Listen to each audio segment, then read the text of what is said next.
12ویں پارے کا آغاز ہے۔ اللہ رب العالمین نے ارشاد فرمایا وَمَا مِن دَابَّةٍ فِي الْأَرْضِ إِلَّا عَلَى اللَّهِ رِزْقُهَا، اور زمین پر چلنے والا کوئی ایسا نہیں جس کا رزق اللہ کے ذمہ کرم پر نہ ہو۔ یعنی زمین پر جتنے جاندار ہیں، اللہ تعالیٰ اپنے فضل سے ہر جاندار کے رزق کا کفیل ہے۔ ہر جاندار کی پیدائش سے پہلے اس کا رزق لکھ دیا گیا، اور جو رزق لکھا گیا ہے وہ رزق اللہ تعالیٰ اس جاندار کو ضرور پہنچائے گا۔ لہذا انسان کو چاہیے کہ اللہ کے حکم کے مطابق رزق کے لیے کوشش ضرور کرے، لیکن اطمینان رکھے، ٹینشن اور فکروں سے اپنے آپ کو برباد نہ کرے، کیونکہ ٹینشن انسان کی طبیعت کو خراب کر سکتا ہے مگر رزق میں اضافے کا باعث نہیں ہے۔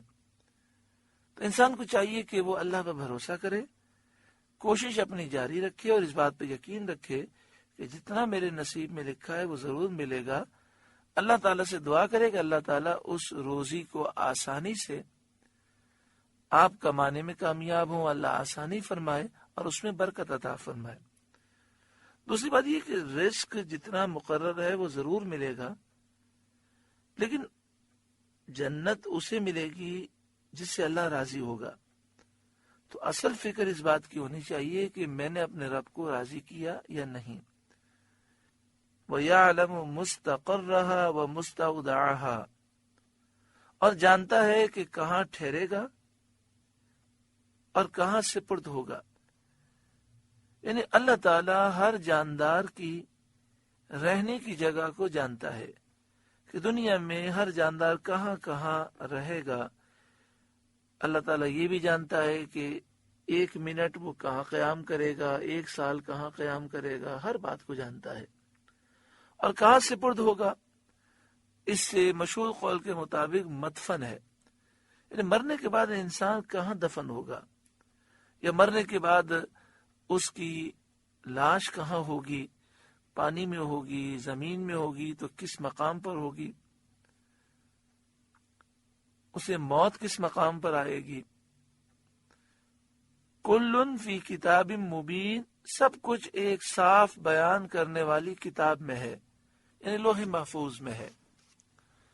مفسرین نے اس پر سوال اٹھایا کہ لوح محفوظ میں اللہ تعالیٰ نے ساری چیزیں لکھی، تو اللہ تعالیٰ تو ہمیشہ سے جانتا ہے کہ کس کے ساتھ کیا ہوگا، تو پھر اللہ تعالیٰ نے لوح محفوظ میں ان کو کیوں لکھا؟ ہم لکھتے ہیں تو اس لیے کہ کہیں بھول نہ جائیں، اللہ تعالیٰ تو بھولنے سے پاک ہے، تو پھر لوح محفوظ میں کیوں لکھا گیا؟ تو مفسرین نے فرمایا کہ یہ اللہ کے نیک بندوں کے لیے لکھا گیا۔ جب جب اللہ تعالیٰ چاہتا ہے اللہ کے نیک بندوں پر لوح محفوظ منکشف ہو جاتی ہے، اور وہ لوح محفوظ میں لکھا وہ پڑھتے ہیں، اور وہ مستقبل کی بہت ساری باتوں کو جانتے ہیں۔ جیسے سرکار دو عالم صلی اللہ علیہ وآلہ وسلم نے اللہ کی عطا سے بے شمار غیب کی خبریں اپنی امت کو عطا فرمائیں۔ وَهُوَ الَّذِي خَلَقَ السَّمَاوَاتِ وَالْأَرْضَ فِي 6 أَيَّامٍ، اور وہی ہے جس نے آسمانوں اور زمین کو 6 دن میں بنایا۔ وَكَانَ عَرْشُهُ عَلَى الْمَاءِ، اور اس کا عرش پانی پر تھا، یعنی عرش کے نیچے پانی کے سوا اور کوئی مخلوق نہ تھی۔ اس سے یہ بھی معلوم ہوا کہ عرش اور پانی آسمانوں اور زمینوں کی پیدائش سے پہلے پیدا فرمائے گئے، یعنی سب سے پہلے عرش کو اور پانی کو بنایا گیا، پھر آسمان اور زمین کی پیدائش ہوئی، اور عرش سے اور پانی سے بھی پہلے لوح محفوظ اور قلم کو بنایا گیا، اور اس سے بھی پہلے سب سے پہلے سرکار دو عالم صلی اللہ علیہ وآلہ وسلم کے نور کو پیدا کیا گیا، جیسا کہ صحیح احادیث طیبہ میں موجود ہے، اور کئی محدثین نے اس بات کو روایت فرمایا۔ تو اللہ تعالیٰ نے آسمان و زمین، عرش، یہ ساری چیزیں پیدا کی لِيَبْلُوَكُمْ أَيُّكُمْ أَحْسَنُ عَمَلًا، تاکہ تمہیں آزمائے تم میں کس کا عمل اچھا ہے۔ یعنی آسمان و زمین اور ان کی درمیانی کائنات کو اللہ نے پیدا کیا، جس میں اے لوگوں تمہارے لیے نفع کی چیزیں ہیں، تمہاری مصلحتیں ہیں، تمہارے فائدے کی چیزیں ہیں، تاکہ اللہ تمہیں آزمائش میں ڈالے اور یہ ظاہر ہو کہ کون شکر گزار ہے، متقی فرمانبردار ہے، اور کون برے کام کرنے والا ہے۔ وَلَئِن قُلْتَ، اور اگر اے محبوب آپ فرمائیں اِنَّكُمْ مَبْعُوثُونَ مِن بَعْدِ الْمَوْتِ، اے لوگوں بے شک تم مرنے کے بعد اٹھائے جاؤ گے، لَيَقُولَنَّ الَّذِينَ كَفَرُوا، تو ضرور بضرور کافر کہیں گے ان هذا الا سحر مبین، یہ تو نہیں مگر کھلا جادو۔ یعنی قرآن پاک کو جس میں مرنے کے بعد اٹھائے جانے کا بیان ہے، وہ اس قرآن پاک کو کھلا جادو کہتے ہیں، یعنی نعوذ باللہ من ذالک باطل اور دھوکہ کہتے ہیں۔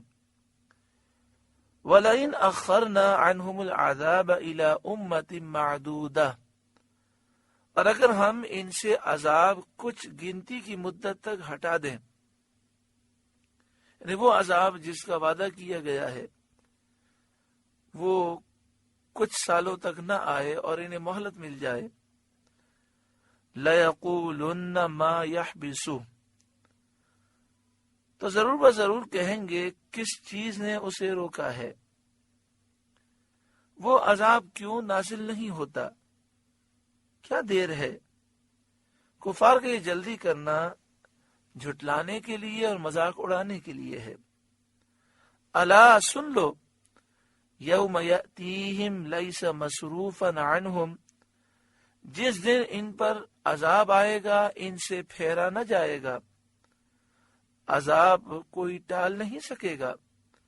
وحاق بہم ما کانوا بہ یستہزئون، اور انہیں گھیر لے گا وہی عذاب جس کی ہنسی اڑاتے تھے، جس عذاب کا وہ مذاق اڑاتے تھے وہی عذاب انہیں گھیر لے گا۔ سورہ ہود کا پہلا رکوع مکمل ہوا۔ اللہ رب العالمین نور قرآن پاک سے ہمارے قلوب کو روشن منور فرمائے اور ہمیں عمل کی توفیق عطا فرمائے۔